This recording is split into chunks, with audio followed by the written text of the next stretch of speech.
I did a few things to my son's SCX24 Deadbolt. I wanted him to be able to perform pretty decently on the course, but I didn't want to go, overboard on a 6-year-old's crawler. So what I did was add a few things like brass steering knuckles, um, all the Injora high clearance links, as well as some RC Lions 43 millimeters suspension to give it that extra flex.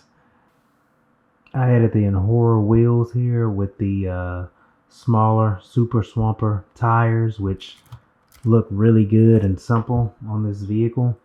And I think the kind of anodized gold looks very good on this, and gives it a very sleek look. I also have a limiting strap rubber band here. I would normally try to use black, but I only had a purple rubber band available at the moment. Basically, yeah, that's kind of it here. And also the Injora 4mm wheel extensions. They're made out of brass and add extra weight to the bottom, and also give the vehicle a wider stance so that it flips over less easy. So with the added weight to the bottom, as well as the widened wheel width, this thing performs a lot better even with the stock ESC and stock motor.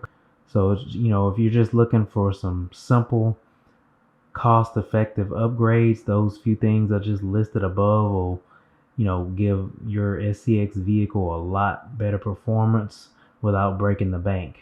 Or if you're doing something like I was for my kid, so that he can enjoy the hobby as well, is just a great alternative and a great few things to add some performance to their vehicle.